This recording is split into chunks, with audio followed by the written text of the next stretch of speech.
Musculoskeletal ultrasound is potentially very useful in the emergency department, certainly in the rural, underserved areas, as well as in the primary care's office. I don't know if you can identify what's going on with this image. Probably not unless you work in the emergency department. But you can actually see that needle spinning right through that bone that's in the middle. So that's just a fun image of us doing an intraosseous line. So let's get right into it with a case. We've got a 40-year-old male. He presents the day after a motor vehicle collision to your office for persistent anterior chest wall pain. He's got palpitations, got shortness of breath. He tweeted a picture of his steering wheel for you, which you see in the top left, and you get a chest x-ray, which looks negative. And you also get an EKG, which shows a sinus tachycardia. It's got some non-specific T-wave abnormalities. How can ultrasound help you here? So it can do many things. We can rule out a pneumothorax. We can rule out a hemothorax. We can rule out pulmonary contusions. And we can rule out pericardial effusion. We're not going to talk about any of those things in this lecture. We are going to talk about how you could rule out a fracture, though. So ultrasound is much more sensitive for identifying long bone fractures than X-ray. And here we have a sternum. The top left image is one with a lot of depth, and the bottom image is the one with less depth. And right in the middle of each image, you see a hyperechoic line, and that is the bone. Soft tissue is above it. And right in the middle, you see a break of that line, and that is a fracture. Right there. So the technique here is to use a linear probe, and you want to run it along the long axis of the bone. That's the easiest way to do it. You can do short axis as well, but it's a little bit more challenging. I always do both, but long would be preferred. You follow the cortex, and you want to just look for breaks in the cortex, just like you see here. And that's a subtle fracture you're not going to see on X-ray. You don't want to be fooled by joint spaces, though. If you're running along a finger or something like that, when you get to a joint space, there's going to be a break in the cortex, but that's not a fracture. Let's look at a few more examples. So that top left image is just a great example of me running along the cortex of the bone until I hit a break in it. And that's a tibial fracture. The bottom left image is small, I know, but that's a fibula fracture. You can see a kind of break in the cortex there as well. And then the images on the right here are a patient's femur, and I'm showing you an example on the top right of a short axis. So that's a transverse axis of the bone there. And you can see part of the bone is more anterior than the rest of the bone, those hyperechoic lines. And there's a surrounding soft tissue injury as well. There's hematoma and fluid around it, so that's concerning for fracture. That bottom right image, clearly there's bone sort of up top on the right side, and then there's bone much further down, a huge break in the cortex. That's what those big femur fractures look like. Now, in a rural setting, or maybe like an austere environment, and maybe in the future in the primary care clinic or emergency department, you can use ultrasound for reduction as well, especially for those you think don't actually need to see an orthopedist right away. So you can look with see how much the bone is displaced. If it's angulated on ultrasound, you can do a reduction and then look again and see if the bones are well aligned.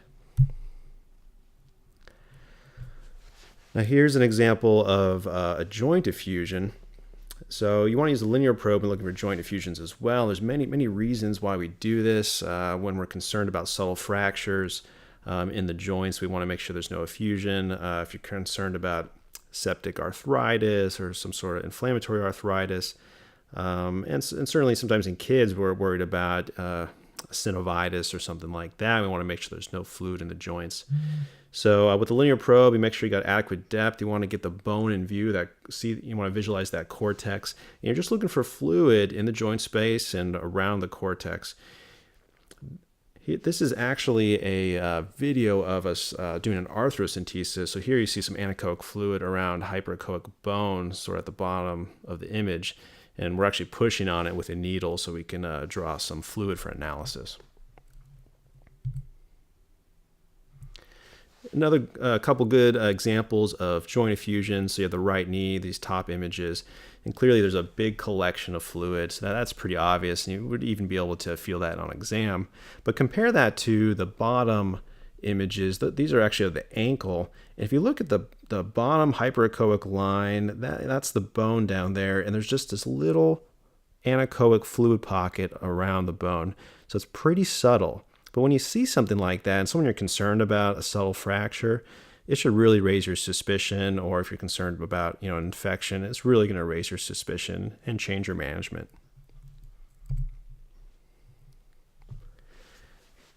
So on to tendon injuries. On this top left image, you see like this beautiful picture of an Achilles tendon. It's got these very linear striated lines going across left to right on the image, and there's no break in it. There's no surrounding fluid. Looks perfect. So how you want to identify tendon injuries is kind of similar to bone, where you use the linear probe, use a superficial amount of depth. You're going to run along the long axis of the tendon. Going along the short axis is really challenging to identify injury. So a long axis of the tendon, and you want to follow it all the way to its insertion point of the bone, because that's where the break of the tendon, that's where the rupture is going to be. And to facilitate this, you can have the patient move whatever extremity or part uses that tendon, and that'll also give you some more information to see if it's a partial tear or if it's a complete tear based on your ultrasound. And then it's very useful to compare the contralateral extremity. Sometimes you'll have a subtle looking injury, but then you'll look on the other leg and you have the same exact thing, and that might just be how that person is. And then something to just discuss real briefly, something called anisotropy. That is a type of artifact. When you image these tendons, the grayscale, how bright it is, how dark it is, it just changes based on the angle you shoot the ultrasound. And that's just because different amount of ultrasound beams are bouncing back to the probe depending on which angle you shoot it at. So sometimes, part of the tendon will look brighter than the other, and you just got to change your angle to make sure that that's a true finding and not artifactual. Here's an example of a split screen. You can actually look at one leg, one Achilles tendon, and then freeze that image, and then go back to the other Achilles and just compare them side by side. Almost all ultrasound machines are doing this now. It's pretty useful. Here's an example of a patellar tendon rupture. So on the left image, you have a normal patellar tendon. It's going from the tibia to the patella, and it's got these nice linear striated appearance, and there's no break, no hematoma. Compare that to the right image where we're going from one bone to the other. So we start at the tibia and we're moving over to the patella, and you see this kind of hematoma there, and there's a complete disruption of that tendon. It doesn't go anywhere near that bone. So that's a complete rupture. Here's an example of a quadriceps tendon rupture. So same sort of thing, where you have kind of normal tendon on the left. You have this kind of striated, almost looks like muscle, but it's a very striated, linear looking tendon there. It's going to attach right into the bone, and you compare that to the other side of the patient, where you don't see that tendon extending to the bone at all. Instead, you just see a big anechoic hematoma there. So right there. Few other examples. So there's a triceps tendon rupture on the left, and very traumatic rupture here, where you can't see the tendon at all. You just see hematoma, very ratty looking muscle there. There's the bone, but there's certainly no tendon attaching there. The patient really has a muscle deficit. And then we have an Achilles rupture on the right, same sort of thing, where you have hematoma. You just really lose the whole architecture of the tendon. The patella on the bottom right is ruptured as well, and you can actually see a nice striated normal patellar tendon there, but on the right part of the screen you can see where there's an abrupt end to it and a hematoma. So another example of a complete rupture. Quickly, let's go through the rotator cuff as well. This is a useful exam, I think, in the emergency department, the primary care office, certainly sports medicine and PM&R, because these injuries are just so common, and can really change a person's lifestyle. So the technique is similar to what we already talked about, where you want to use a linear probe, and you want to follow the long axis of each tendon and follow it towards its insertion site and look for injury. Let's talk about the location of each as we go through it here. I want to thank Zach Susi for donating his shoulder here. But we're going to start posterior and look at the infraspinatus tendon. So if you shoot just posterior in the shoulder, and the ultrasound is following the long axis of the infraspinatus, you're going to see it insert right into the humerus there. So you can see the humeral head, you can see the deltoid, and that infraspinatus muscle, tendon is coming across. And every time Zach rotates his shoulder, you can see that tendon just pulling on that humeral head. So that is really useful in this exam. Having the patient move makes it really obvious. So after you've looked at the infraspinatus, you can go just inferior to that, and you're going to hit the teres minor. And teres minor always looks a little bit thicker than the infraspinatus, but you can clearly see it inserting and pulling on that bone as Zach rotates his shoulder. So have him rotate here one more time, right there. So right here. So two others to go through. So the supraspinatus is probably the hardest one, just because there's not a lot of area to place the ultrasound. There's not a lot of soft tissue, and you gotta find that tendon coming out right below the acromion and then on top of the humeral head. So put the ultrasound long axis, and it should be touching the acromion and the humeral head, and you should see that supraspinatus tendon coming out. And again, just have the patient abduct their shoulder, and you're going to find that tendon moving back and forth.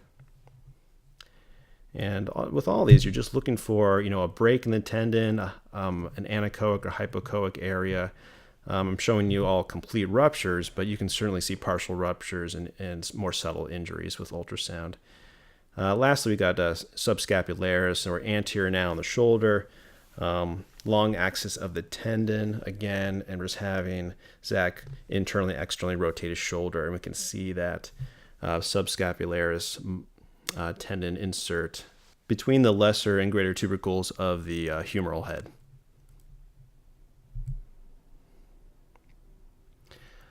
Let's look at evaluating tenosynovitis now. This is a very useful technique. Sometimes you're just not sure about this diagnosis.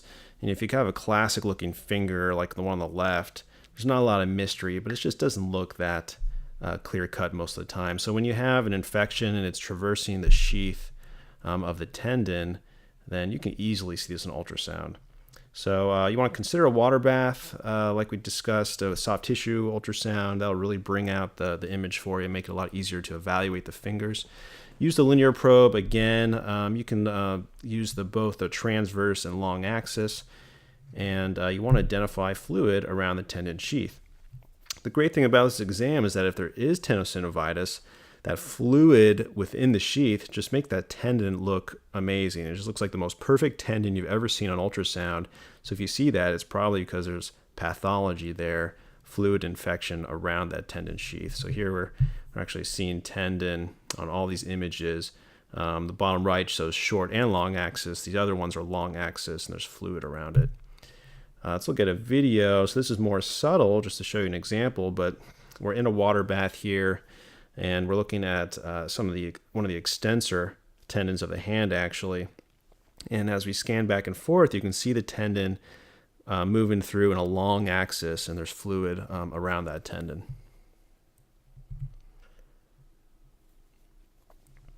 So there's the extensor tendon right there, and these anechoic strips around it are the fluid, and that's consistent with tenosynovitis because it's traversing the whole tendon sheath. So here's another case I had pretty recently. A patient came in, no good real history, but was complaining of hand pain and looked like he had cellulitis of his hand. So we did an ultrasound, because he had a lot of pain. It was a little bit out of proportion, especially in removing his fingers, flexing his fingers.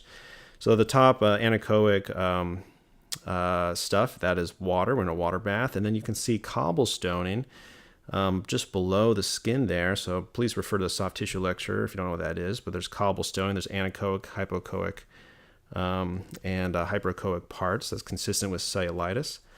We have vessels underneath that. So those anechoic circles below the cobblestones, those are all blood vessels. And right in the middle of the screen, there's a hyperechoic structure. That is a tendon. So as we continue to scan, though, that simple cellulitis that we saw turned into an abscess. So we had cellulitis, and now we can see that there's clearly an abscess within the hand, the flexor or the ventral part of the hand. And how deep it goes, we weren't sure. So I switched to a long axis, and now I can see a beautiful tendon sheath. That's a flexor tendon sheath in the hand. There's cellulitis and abscess right on top of it. And I thought maybe even some fluid below the tendon sheath. So this infection of his hand is getting more and more complicated. And now I'm convinced I got to get hand surgery involved because there may be abscess just around the tendon sheath itself. So that's not TENOSYNOVITIS, but still quite worrisome. So thank you very much for your attention. Please email me any questions and scan on.